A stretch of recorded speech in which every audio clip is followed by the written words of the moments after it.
Lieutenant Commander Eric Daniels stood at the viewing port of Earth Orbital Station 7, watching the old ship float in the darkness. The U.S. Firefly was small compared to the other vessels. Its hull was scratched and dented from 30 years of service. Once, it had been Earth's proudest exploration vessel. Now it was just another ship waiting to be taken apart. Eric's tablet beeped. The message was from Admiral Bennett. It read, "Report to Docking Bay 14 at 800 hours tomorrow. Your new assignment." Eric sighed. After the accident on Mars base that had cost 3 lives, he knew he wouldn't get a good assignment. He had been cleared of direct blame, but everyone still looked at him differently. The brilliant engineer who made one mistake. The next morning, Eric walked into Docking Bay 14 and found Admiral Bennett waiting next to the airlock that led to the Firefly. "This is your new post, Daniels," Bennett said, not bothering with a greeting. "The Firefly's final mission before decommissioning." "Sir, this ship is scheduled for the scrapyard," Eric said. "It is, but we've detected unusual energy readings from the Veiled Nebula. The Coalition wants one last look before we lose our funding." Eric knew about the budget cuts. Earth's United Space Coalition was struggling to stay relevant. The Zalaxian Empire and the Acrelian Dominion had ships that made Earth's fleet look like toys. They used matter conversion and quantum phase technology, while humans still relied on fusion power. "We can't send a better ship?" Eric asked. "There aren't any available. And honestly, no one expects much from this mission. You'll have minimal crew and resources. Captain Frank Holloway is in command." Eric had heard of Holloway. Once a promising officer, now just counting days until retirement. "Report to the ship in 1 hour," Bennett said, walking away. Eric entered the Firefly and made his way to the bridge. It was empty except for a woman with short blonde hair working at the communication station. "You must be Daniels," she said, not looking up from her screen. "I'm Samantha Powell, Communications." "Nice to meet you," Eric replied. "Where is everyone?" "Captain Holloway is in his quarters. The rest of the crew will arrive later, all 7 of them." 7. This ship should have a crew of 30. Samantha finally looked at him. "Welcome to the Last Chance crew, Lieutenant Commander. We're all here because no one else wants us." 4 hours later, Eric sat in the conference room with Captain Holloway, a man with gray hair and tired eyes. "I've been reviewing your proposal, Daniels," Holloway said. "You really think this ship can make it to the Veiled Nebula and back?" "Yes, sir. The Firefly is old but solid. Its systems are simple enough that I can keep them running. And you believe these energy readings are worth investigating?" "I do, sir. They don't match anything in our database." Holloway rubbed his face. "I was supposed to retire next month. Instead, I get a broken ship and a crew of misfits for a wild goose chase." "It might be more than that, sir," Eric said. "Our more advanced ships can't go near the nebula. Something there interferes with their systems. But the Firefly is simple enough that it might make it through." Holloway looked at him with new interest. "Are you saying our outdated technology is an advantage?" "It might be our only advantage, sir." 3 days later, the Firefly left Earth orbit. Its small crew worked around the clock to prepare the ship. As they passed the lunar colony, a massive Zalaxian vessel approached on a parallel course. "They're hailing us," Samantha said. On the screen appeared a blue-skinned alien with 4 eyes. "Admiral Zorkath of the Zalaxian Empire." "Captain Holloway," the alien said with a smirk. "Where are you taking that museum piece?" "Official Coalition business, Admiral," Holloway replied calmly. The alien laughed. "Your Coalition barely deserves a seat at the Galactic Council, and that vessel is so frail, it doesn't even merit our scanner's attention." The connection cut off, and the Zalaxian ship accelerated away, leaving the Firefly behind. "Set course for the Veiled Nebula," Holloway ordered, his voice firmer than before. "Let's see what this old ship can really do." The Firefly shuddered as it dropped out of faster-than-light travel. The main lights flickered before the backup systems kicked in. Eric Daniels was already moving toward the engine room before the alarm sounded. "Status report," Captain Holloway demanded from the bridge. "Main power coupling is strained, but holding," Eric replied through his communicator.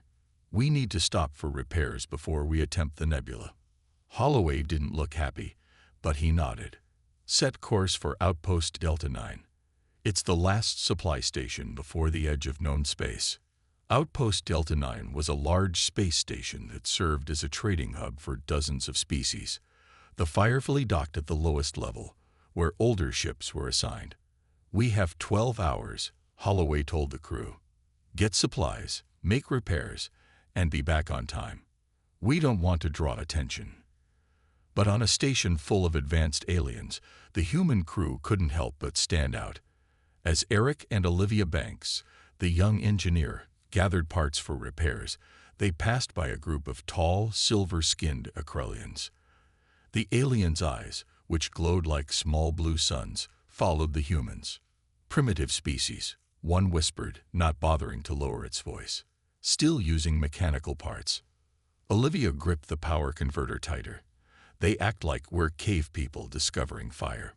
"Let them think what they want," Eric said. "We have a job to do." Meanwhile, Samantha and Dr. Natalie Green shopped for medical supplies. Natalie, a tall woman with curly red hair, was the ship's xenobiologist. She had been fired from her university position for suggesting that humans might have unique biological advantages over other species. "Look at these," Natalie said, pointing to a shelf of strange blue plants. "Acrelian healing moss. It could be useful for our medical bay." As they examined the plants, a human man approached them. He wore the uniform of the Coalition's intelligence service. "Officer Powell, Dr. Green," he said quietly. "I'm Agent Carl Simmons. Walk with me, please." They followed him to a quiet corner of the market. "Your mission has attracted attention," Simmons said. "The Zolaxians are very interested in why an outdated ship is heading to the Veiled Nebula." "How would they know our destination?" Samantha asked. "They have spies everywhere. Be careful. There's something in that nebula that has every major power concerned, but no advanced ship has been able to get close." Back at the ship, Security Chief Marcus Rodriguez was checking the hull for tracking devices. The former Marine had seen heavy fighting during the Mars Colony uprising and preferred working alone. He found a small disk attached near the airlock and carefully removed it. Inside, Science Officer Gregory Nichols analyzed their sensor readings of the nebula. Gregory was older than the others, with streaks of gray in his dark hair. He had spent 20 years developing theories about ancient alien civilizations, only to be laughed out of academia. "These readings are fascinating," he told Captain Holloway. "The nebula seems to emit radiation that interferes with advanced computer systems.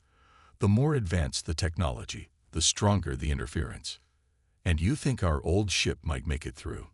Holloway asked. "It's possible. The Firefly uses analog systems that might be resistant." When the crew reassembled, Eric brought troubling news.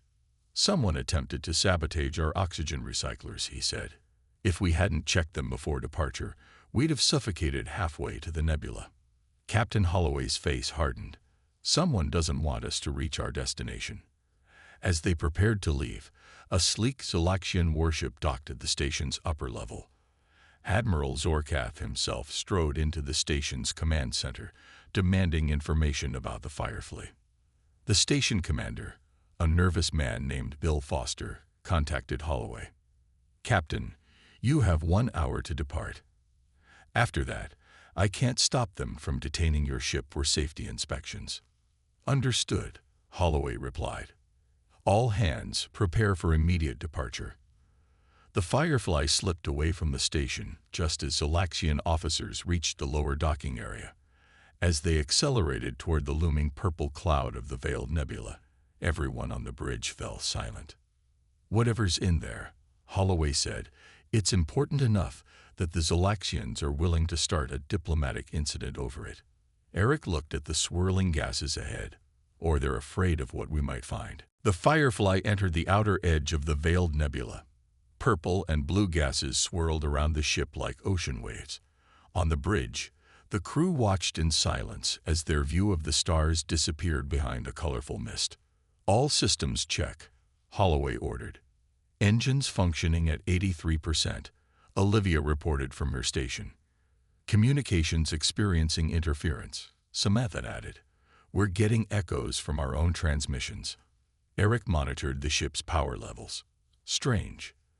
The nebula's radiation is affecting our systems, but not as severely as it should." Gregory looked up from his science station. "Just as I predicted. Our older technology is more resistant." As they ventured deeper into the nebula, the interference grew stronger. The main computer crashed 3 times in 2 hours. Each time, Eric and Olivia had to restart it manually. "This is getting worse," Holloway said after the 3rd crash. "We should consider turning back." "Captain, I'm picking up something," Samantha said suddenly. "It's a distress signal." "From who?" Holloway asked. "It's hard to tell through the interference. The signal is weak, but it's definitely using Trellan communication protocols." The Trellans were a peaceful species known for their advanced research vessels. They remained neutral in the political struggles between the major powers. "Can you pinpoint the location?" Holloway asked. Samantha worked her controls. "Approximately 3 hours from our position at current speed." "Set course," Holloway ordered, "but approach with caution. It could be a trap." For the next 3 hours, the crew prepared for rescue operations. Marcus checked their weapons, while Natalie readied the medical bay for possible Trellan patients. "I've never treated a Trellan before," she admitted to Eric as he helped her calibrate the medical scanners. "Their biology is different from ours. They have 3 hearts and a copper-based blood system." "Let's hope we don't need to test your skills," Eric replied. When they reached the source of the distress signal, they found a Trellan research vessel drifting in the nebula. Its sleek hull was intact, but all its running lights were dark. "No signs of damage," Marcus reported from the security station. "But I'm not detecting any life signs either." "Their engines are cold," Olivia added. "They've been dead for at least 2 days." Holloway decided to send a team to investigate. "Eric, Marcus, Natalie, suit up. I want to know what happened to that ship." The 3 crew members put on spacesuits and crossed to the Trellan vessel using the Firefly's small shuttle. The airlock on the alien ship was functional, allowing them entry without difficulty. Inside, they found a ghost ship. The corridors were empty, the air still breathable. Emergency lights cast a dim blue glow over everything. "Where is everyone?" Natalie wondered aloud. A ship this size should have at least 20 crew members. They made their way to the bridge. The Trellan control panels were dark except for one emergency terminal that still flickered with power. "This is strange," Eric said, examining the terminal. "Their quantum computers are completely wiped. Not just crashed, wiped clean as if they were never programmed." Marcus found a personal log device on the captain's chair. "Maybe this has answers." Back on the Firefly, Samantha worked to decode the Trellan captain's log. Most of the data was corrupted, but she managed to recover pieces. They were studying something called the axiom point, she told the gathered crew. The captain describes it as the place where physics breaks. They detected it at the center of the nebula. "What about the crew?" Holloway asked. "The last entry mentions a strange energy wave that disabled their advanced systems one by one.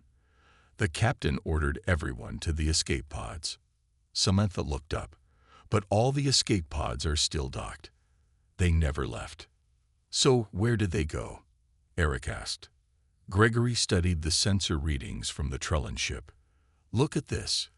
Their quantum technology was completely destroyed, but their basic life support systems were untouched. It's as if something specifically targeted their advanced technology. Just like it's affecting our computer systems, but not our analog backups," Eric realized. "Captain," Gregory said, his voice tense with excitement, "I think we should follow the Trellan research path. Their coordinates for this axiom point are still in the navigation system." Holloway looked around at his crew. This is beyond our mission parameters. We were sent to investigate energy readings, not chase after missing aliens. With respect, sir, Eric said, I think the energy readings and this axiom point are the same thing. And our ship might be the only one that can reach it. After a long moment, Holloway nodded. Set course for the coordinates, but at the first sign of danger to this crew, we're turning back. As the Firefly moved deeper into the nebula, the crew members began to experience strange dreams of distant worlds and ancient civilizations. Something was waiting for them at the heart of the veiled nebula, something that had chosen them specifically. 5 days into the nebula, the Firefly's crew barely remembered what stars looked like. The purple gases had grown thicker, sometimes glowing with strange internal light. The ship crawled forward at half speed, its sensors almost blind in the dense fog.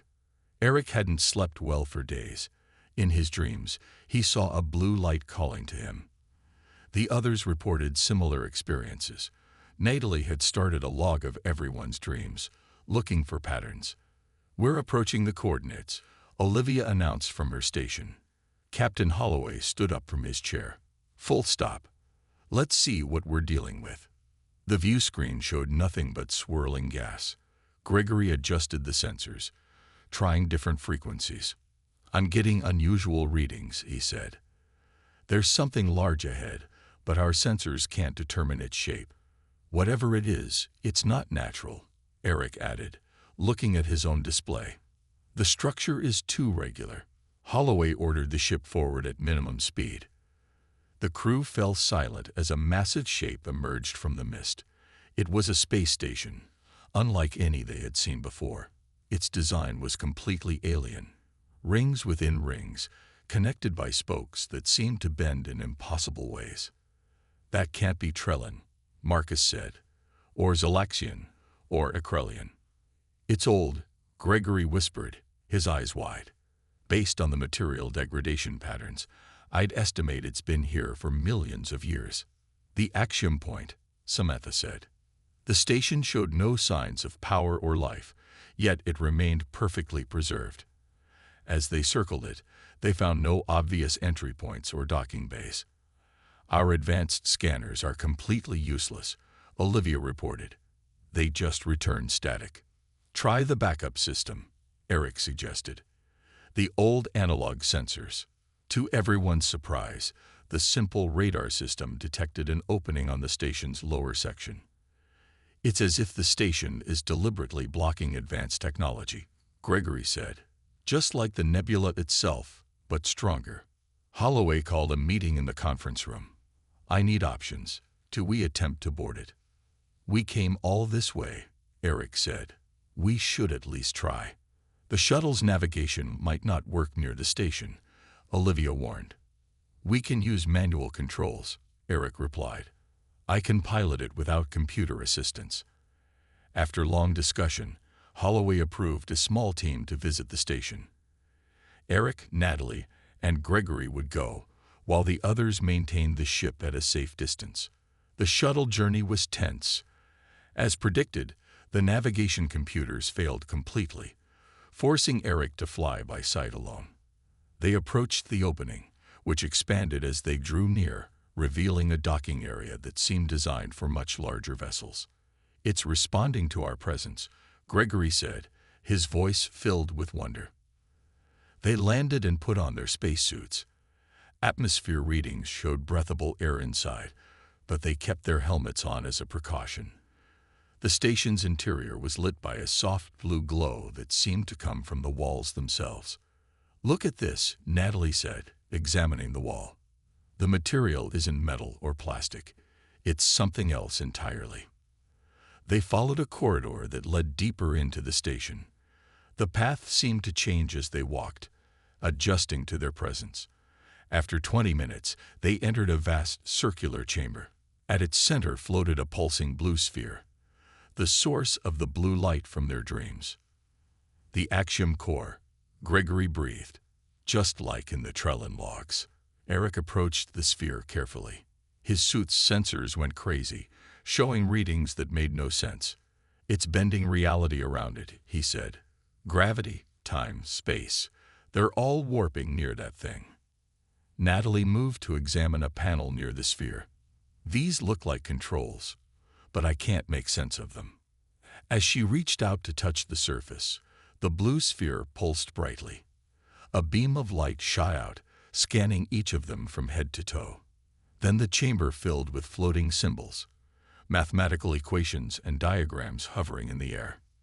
It's communicating, Eric said, staring at the equations. This is mathematics, a universal language. Gregory nodded, his face pale with excitement. I think it's a remnant from the precursors, the first intelligent species in the galaxy, the ones mentioned in every ancient text. The equations change, becoming more complex.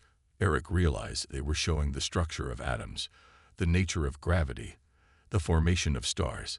It was like watching the history of physics unfold before his eyes. It's teaching us, he whispered. But why us? Why now? The blue sphere pulsed again, and the symbols rearranged to form a simple message in Earth English.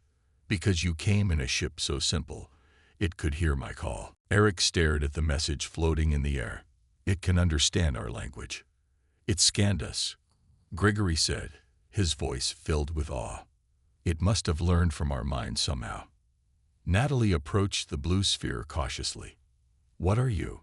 She asked. The symbols shifted again, forming new words. I am a repository of knowledge from those you call precursors. I have waited for minds that could understand. Eric stepped forward. Why couldn't the Trellans communicate with you?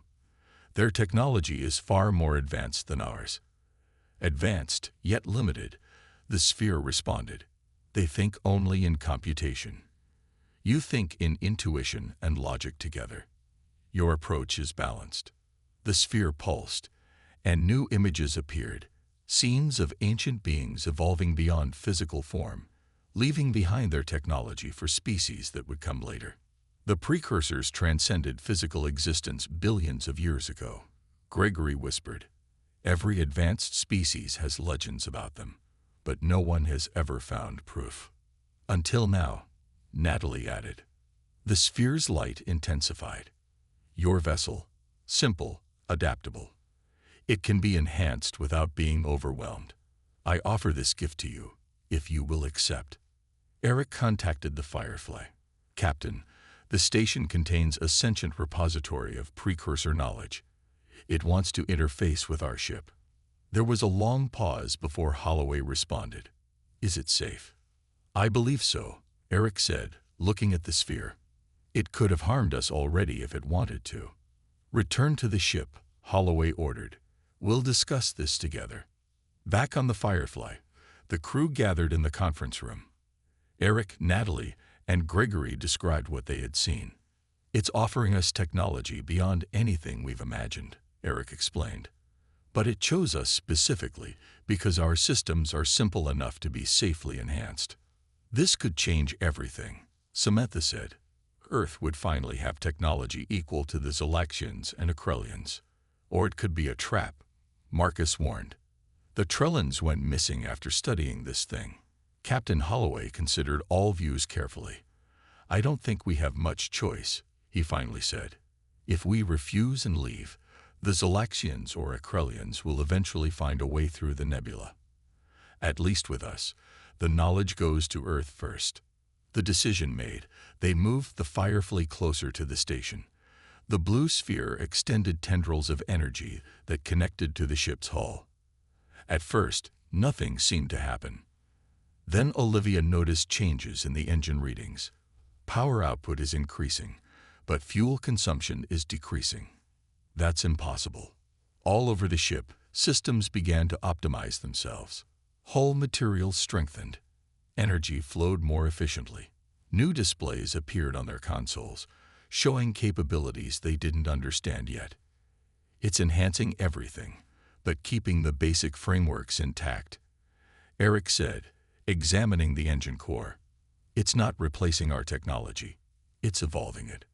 The process continued for 3 days. During this time, the crew learned to use their new systems, guided by information that appeared on their screens when needed. On the fourth day, Gregory detected something at the edge of the nebula. "Multiple ships approaching," he reported. Their energy signatures match Zolaxian battle cruisers. "How many?" Holloway asked. "At least 20. A full battle fleet." Samantha's console beeped. "Captain, I'm receiving a transmission from the flagship. It's Admiral Zorkath." The Zolaxian's face appeared on the main screen. His 4 eyes narrowed when he saw Holloway. "Captain Holloway, your persistence is surprising for a human," Zorkath said. "We detected unusual energy readings from your location. You will surrender any technology you have discovered and withdraw from the nebula immediately." "We're conducting scientific research in neutral space," Holloway replied. "We have no obligation to surrender anything." Zorkath laughed. "Your primitive vessel against my battle fleet. You have 1 hour to comply, or we will take what we want by force." The transmission ended. Holloway looked around at his crew. "Options?" he asked. "The Zolaxian ships will suffer system failures when they enter the nebula," Gregory said. "But they'll have backup systems that can still function." "What about our new capabilities?" Holloway asked Eric. Eric studied the updated system displays. "We've been enhanced, but I don't know if we can fight a battle fleet." "We may not need to fight," Samantha said suddenly. "The Axiom core is still connected to our ship. It's sending us a message." On the main screen, words appeared. "They come to take, not to understand. Show them what balance has given you." Holloway straightened in his chair. "Battle stations. Let's see what this old ship can really do." The Zolaxian fleet entered the nebula. Just as Gregory predicted, their advanced ships immediately began to suffer system failures.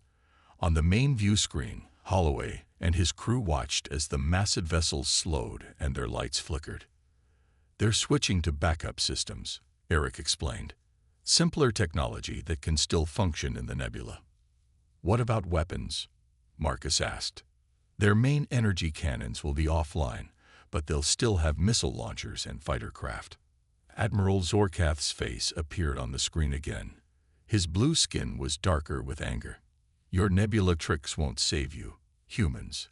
We've adapted. Surrender the precursor technology now."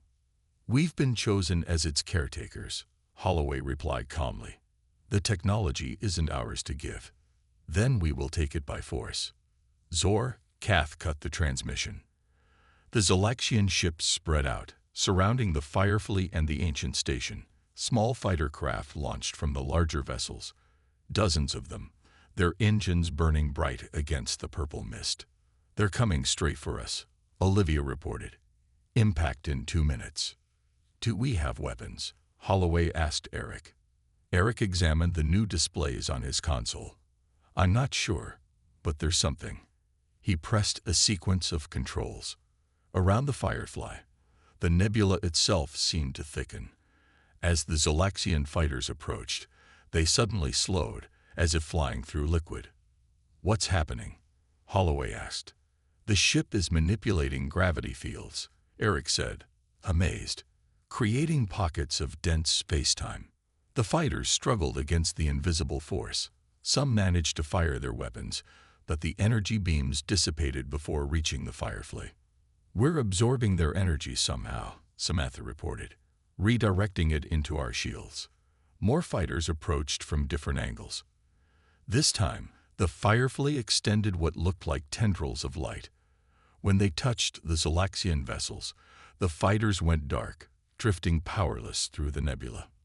"We're not destroying them," Natalie observed, "just neutralizing them." On the main Zolaxian battleship, Admiral Zorkath watched in disbelief as his fighters were disabled one by one.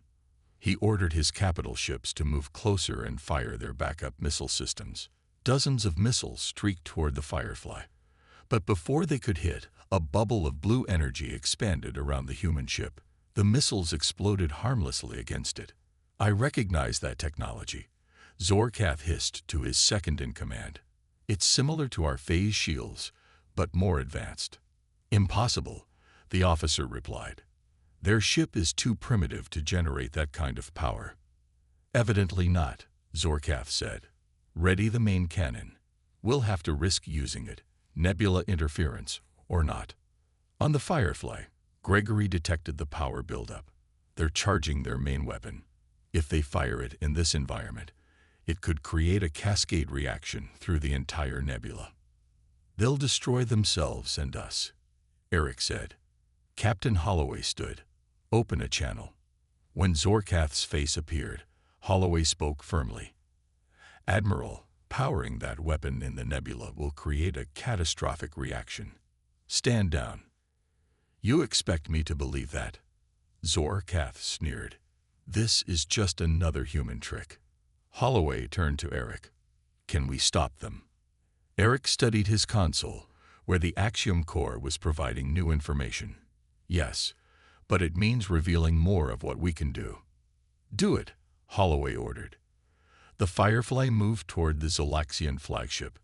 As it approached, it began to phase in and out of visible space, becoming transparent one moment and solid the next. Before the Zolaxians could react, the Firefly passed directly through their ship's hull. We're inside their engine room, Eric reported. How is that possible? Marcus asked.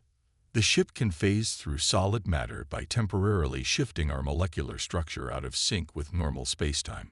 Holloway leaned forward. What now? We don't need to fight them, Eric said. Just show them what they're dealing with. The Firefly released a pulse of blue energy throughout the Zolaxian ship. All their systems, even the backup ones, went dark. Emergency lights came on as the massive vessel drifted powerless. The Firefly phased back out into normal space. One by one, it approached each Zolaxian ship and disabled it the same way without causing any casualties. When done, Holloway opened a channel to all the disabled vessels. Admiral Zorkath, your ships are disabled but unharmed. Your life support will continue functioning. We will send your coordinates to your nearest outpost for rescue. Consider carefully what you've witnessed today. In the silence that followed, Samantha's console lit up. Captain, I'm detecting another fleet approaching the nebula. It's the Akrelians. The Akrelian ships paused at the edge of the nebula. Unlike the Zolaxians, who had charged in with confidence, the Akrelians were known for their caution and calculation. They're scanning the area, Gregory reported. They must have detected the energy readings from our encounter with the Zolaxians. A signal came through on their communication system. The face that appeared on the screen was silver-skinned with glowing blue eyes. High Commander Velix of the Akrelian Dominion. Captain Holloway, the Akrelian said in a smooth voice, we observe your impressive handling of the Zolaxian fleet, most unexpected from a human vessel. What do you want, Commander? Holloway asked directly. Unlike our Zolaxian friends, we come with a proposition, not demands. We suggest an alliance to study this precursor technology together. We have resources that could benefit both our species. The crew exchanged glances. This was different from the Zolaxian approach, but potentially more dangerous. We need to discuss your offer, Holloway replied. Stand by. When the transmission ended, Marcus immediately voiced his concern. We can't trust them. The Akrelians never share technology. But they're not attacking, Samantha pointed out. That's something. Eric had been quiet, studying data from the Axiom core. Captain, I think I understand something important about the core now. It isn't just enhancing our technology, it's evolving to work with us, with human creativity and empathy. What do you mean? Holloway asked. The core responds to intention and ethical use. That's why it chose us over the Trellans or other species. It can't be weaponized the way the Akrelians would want. Natalie nodded in agreement. The core recognized something in our thinking patterns, a balance between technological progress and ethical considerations. Holloway considered this information. Open a channel to the Akrelians. When Commander Velix appeared again, Holloway spoke firmly. Commander, we appreciate your offer, but the precursor technology isn't something that can be shared or exploited. It's chosen to work with us specifically. Velix's expression hardened slightly. Captain, you must understand your position. While your ship has shown impressive capabilities, you are still one vessel. We have an entire fleet. A fleet that would suffer the same problems as the Zolaxians if you enter the nebula, Holloway replied. There was a pause before Velek spoke again. We've analyzed the weaknesses that affected the Zolaxian vessels. Our ships are already being modified. We will enter the nebula in 12 hours. I suggest you reconsider our offer before then. The transmission cut off. Gregory turned to his console. They're telling the truth. Their ships are changing, adapting their systems to function in the nebula. 12 hours isn't much time, Marcus said. Eric stood up. I need to go back to the station. There's more to learn from the core. Holloway nodded. Take Natalie and Samantha with you. At the station, the blue sphere pulsed with increased intensity as they approached. It knows the situation, Samantha said. It's been monitoring our communications. The sphere projected new information, complex diagrams showing the Firefly's potential. It's not just about defending ourselves, Eric realized as he studied the projections. The core is trying to show us its purpose. It doesn't want to be a weapon. It wants to spread understanding. Natalie pointed to one of the diagrams. Look at this. It's showing how the core is adapting to work with our brainwaves. No wonder it chose humans. What do you mean? Samantha asked. Akrelians think in pure logic, Zolaxians in terms of power and control. But humans, Natalie's eyes widened with understanding. We balance logic with emotion, calculation with intuition. The core needs that to function fully. As they continued to study the diagrams, the sphere suddenly released a pulse of energy. It flowed through the station and into the Firefly, completing the integration that had begun days earlier. Back on the bridge, Holloway watched in amazement as new systems came online. Displays showed capabilities far beyond what they had used against the Zolaxians. Captain, Olivia called out, the core is permanently merging with our ship. And look, it's keeping our exterior the same. From the outside, we still look like the old Firefly. A deliberate choice, Gregory said softly. Appearances versus substance. The core is teaching us, and them, a lesson. Holloway straightened in his chair. Prepare for the Akrelians. It's time to show the galaxy what humans can really do. 12 hours passed quickly. The Akrelian fleet approached the nebula with their modified ships. From the outside, they looked the same, but their systems had been changed to resist the nebula's interference. They're entering now, Gregory reported. Unlike the Zolaxians, the Akrelian ships moved carefully, testing the effects of the nebula on their systems as they advanced. Their modifications are working, Olivia said. They're maintaining about 70% efficiency. Commander Velek opened a communication channel. Captain Holloway, we've come for your answer. Will you share the precursor technology, or must we take it by force? Holloway stood on the bridge, calm and confident. Neither, Commander. The technology cannot be taken. It must be earned. It chose us for a reason. Your primitive vessel has been improved, yes, Velek said. But you face the full might of the Akrelian Dominion. Your choice will determine if Earth continues to have a place in the galactic community. It was a clear threat. If the Firefly failed, Earth itself could face consequences. We've detected a weapons signature, Marcus warned. They're preparing to fire. The nebula is still dangerous for energy weapons, Eric said. They know that, Gregory replied. They're using a different approach. It's a gravity pulse, designed to tear us apart without triggering a nebula reaction. Holloway nodded to Eric. Show them what we can do. As the Akrelian flagship fired its weapon, the Firefly simply vanished. The gravity pulse passed through empty space. Where did they go? Velek demanded of his officers. Unknown, Commander. They disappeared from all sensors. Suddenly, the Firefly reappeared directly above the Akrelian flagship. Before they could react, the human vessel phased partially into their ship, emerging inside their bridge while still connected to the outside. The Akrelian officers jumped from their stations in shock as the front half of the Firefly materialized through their hull. Captain Holloway stood calmly at the threshold between the two ships. "Commander Velix," Holloway said, "we could have disabled your entire fleet, as we did with the Zalaxians. Instead, we chose to talk." Velix's blue eyes widened. "How is this possible? You're phasing through solid matter while maintaining a coherent structure.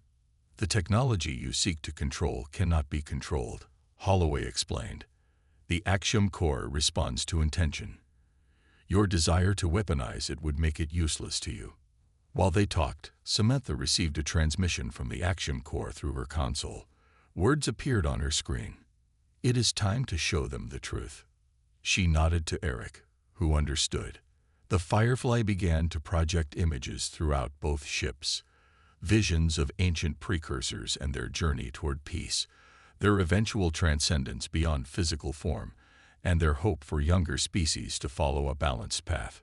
"They left this technology as a test," Eric told Velix. "Not of our scientific advancement, but of our wisdom. The axiom core could have chosen any species, but it waited for one that balanced progress with ethics." Velix stared at the images. For the first time, the calculating Akrelian seemed uncertain. "Return to your fleet, Commander," Holloway said. "Tell your leaders what you've seen here. Tell them that humanity extends an offer of true cooperation, not based on weapons or power, but on shared knowledge and mutual respect." The Firefly withdrew from the Akrelian ship, phasing back into normal space. The Akrelian fleet held position, weapons ready but not firing. Finally, Velix spoke. "We will withdraw and consider your perspective, but the Dominion will be watching Earth closely." As the Akrelian ships retreated from the nebula, the crew of the Firefly celebrated their success. "Setting course for Earth," Olivia announced. 3 weeks later, the Firefly emerged from faster-than-light travel near Earth. The planet looked small and blue against the blackness of space. News of their encounter with the alien fleets had reached Earth before them. Dozens of coalition ships came out to escort them home. Admiral Bennett was the first to greet them when they docked. "The Zalaxians and Akrelians have both requested diplomatic meetings with humanity," he said, still looking at their ship with disbelief. "You've changed everything." Holloway looked at his crew, once outcasts, now heroes. "We didn't change anything, Admiral. We just showed them who we've always been." The Firefly remained exactly as it appeared before. Small, somewhat battered, unremarkable. Only those who had faced it in the nebula knew the truth, that beneath its humble exterior lay the most advanced ship in the galaxy, a perfect metaphor for humanity itself. As Captain Holloway prepared for the diplomatic reception, he paused to look back at his ship. The Firefly's systems hummed with quiet power, ready to defend Earth or explore the stars, whichever path humanity chose next.